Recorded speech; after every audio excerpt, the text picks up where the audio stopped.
Yo, tis your boy. You know who it is. It's me. It's Wesley. Tis I. Anyways, I'm out here outside in the nature. Look at that sky, gorgeous. Ooh wee. Anyways, but it's me. I'm gonna go ahead and review Wonder Woman 84. um.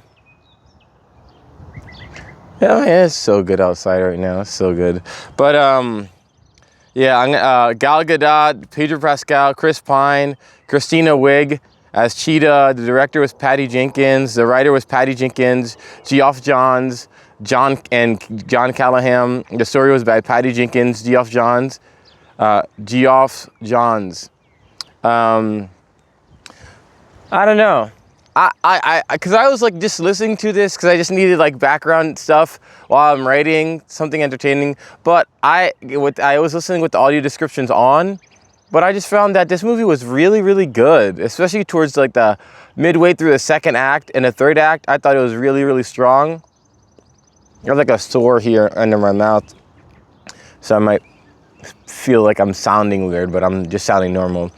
But yeah, Gal Gadot, I was looking it up. I guess she had like a military background history or whatever, and she was like a training officer. She did some small roles, and she was in this like Israeli TV show.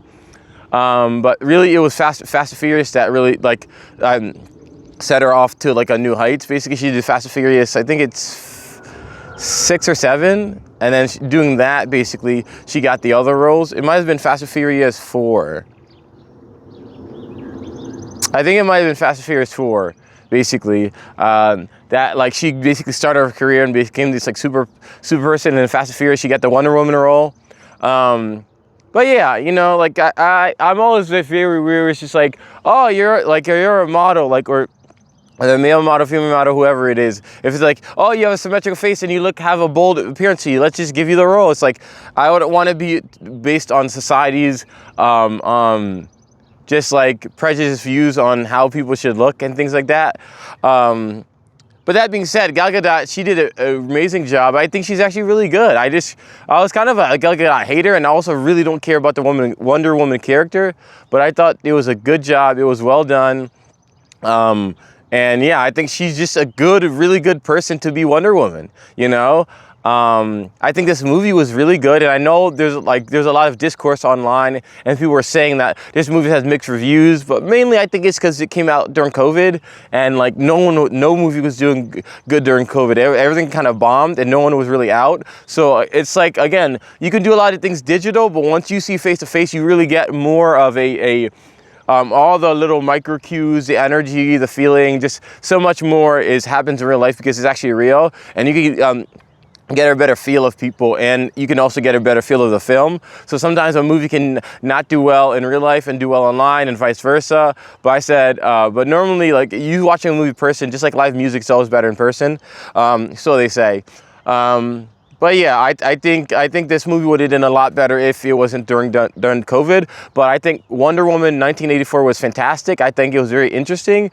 I just love the plot line of this like idealistic dream fantasy of everyone wanting their wish to come true. Everyone wanting that one thing that they really want so much that they're gonna wish for it, that they're willing to like overlook the downsides basically and just like on the positives, and I just feel like it's genuine. I feel like it's realistic. I feel like it's kind of a human thing that people would have, where they want to have like I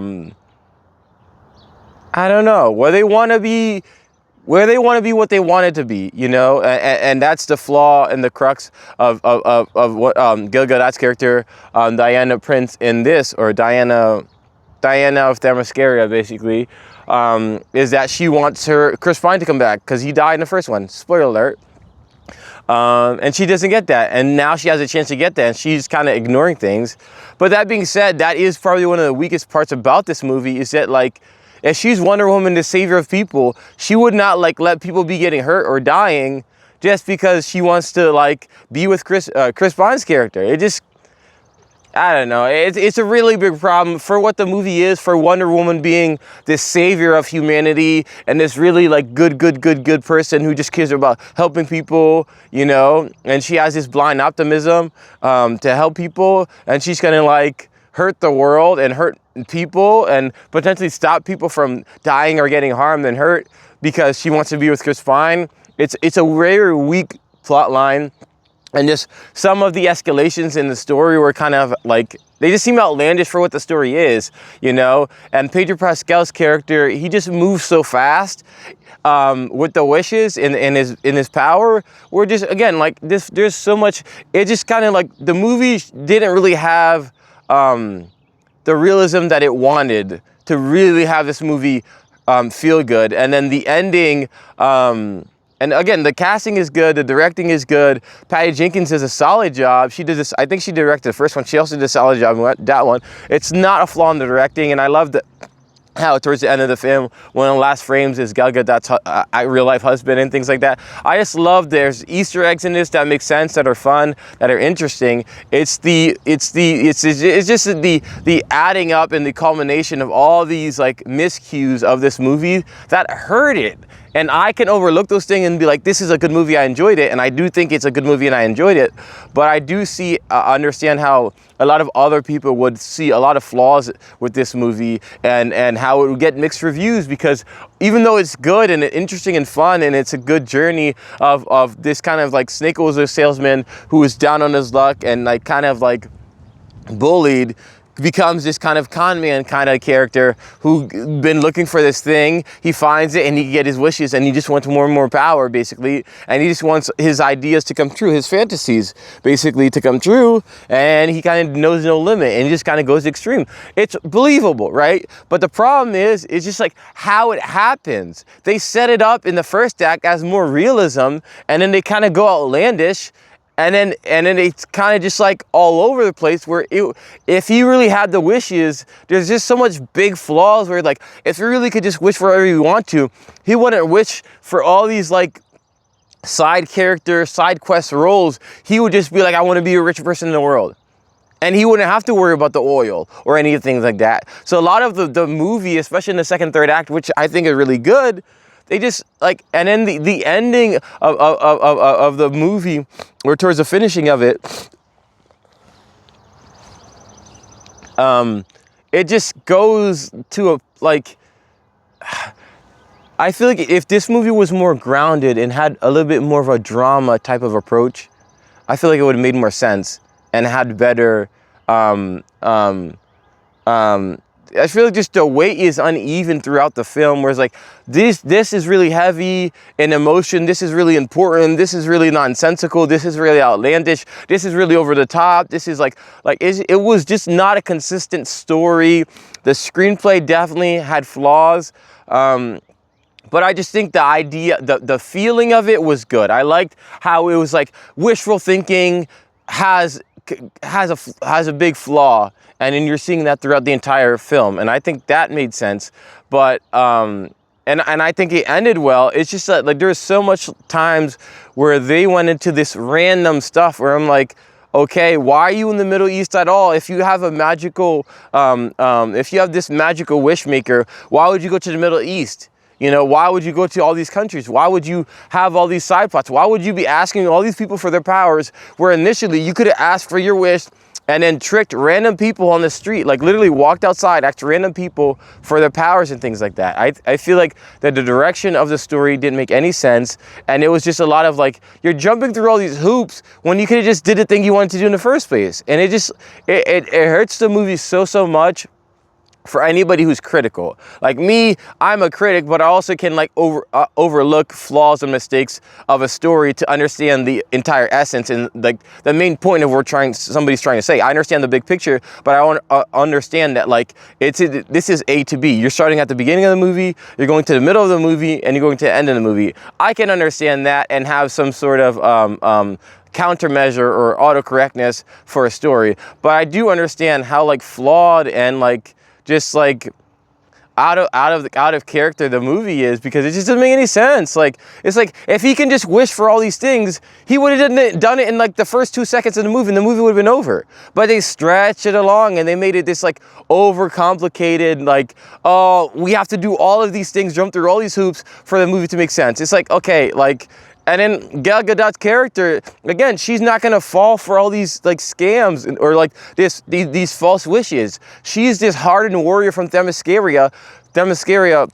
doing all these things. Why is she gonna make such a big mistake as wanting her husband or her lover, her man to be alive, when obviously she knows that's not real, and she knows about magic and all these things like that? It just, it's a really big problem, but if you can overlook it, then the movie's really, really good. The cast is good. Chris Pine in the first and second one was fantastic. The directing was good by Patty Jenkins. I feel like she knows them. She has a good emotional like pacing for the story. I thought the pacing was good. I just think the story was really, really kind of all over the place. But I think the how it made you feel and the point of the movie was not to be about hate and love.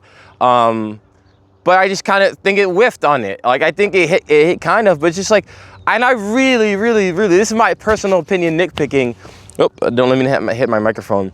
But this like kumbaya, everybody wins type thing. Like, I know you want, it's a superhero movie, you want to do that.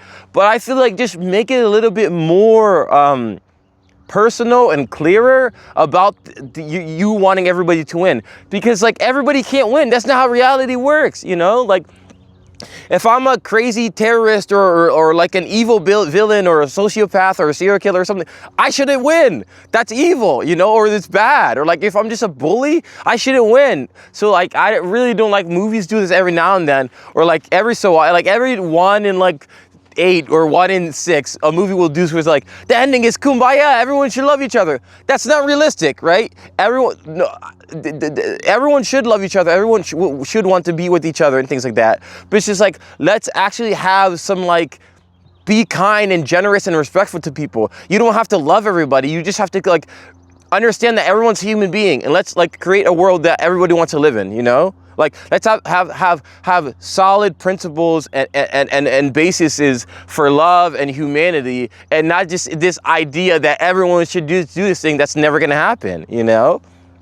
And again, it's like, bad people shouldn't be able to win, evil people shouldn't be able to win. It should be good people and decent people who are really like moving this world for a better place. And it's not about these grand ideology. It's about like actually setting up and actually executing and doing things to make the world a better place, being kind, generous, and loving, and overall just not letting hate win, you know, and anger and aggression and violence. And I think they should have said that better and showed it better in the movie. But aside from that, shout out Patty Jenkins. I did think it was a solid directing job. I think Gal Gadot was fantastic. I think Chris Pine was fantastic. And I think Pedro Pascal showed up to work, because he's the modern day Marlon Brando, is what I say. I think he's a fantastic, one of the best actors of our generation right now, like post 2010s, for sure. Definitely one of the best in 2020s.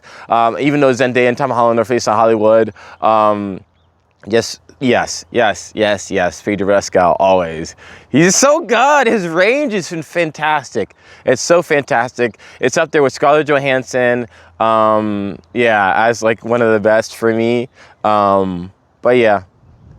And he's always in these superhero, he's Pedro Pascal, he's good at his job. But Wonder Woman 1984, wishful thinking comes to a flaw. I really loved it. I really liked it. I really like how it made me feel, the emotions, even though I just ragged on it for the whole thing. But definitely go check it out. Definitely worth the watch.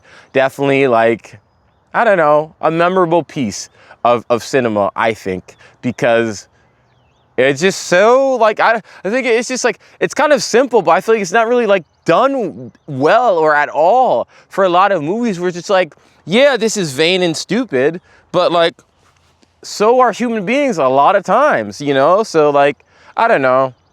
I liked it. And not everything's gonna be this dark, gritty Quentin Tarantino or like Christopher Nolan movies. Like, lighten up, you know? Also, yeah, live a little. But anyways, that was my review for Wonder Woman 1984. Check it out. Yeah, just have principles in life to be happy and actually do those things. And yes, thank you.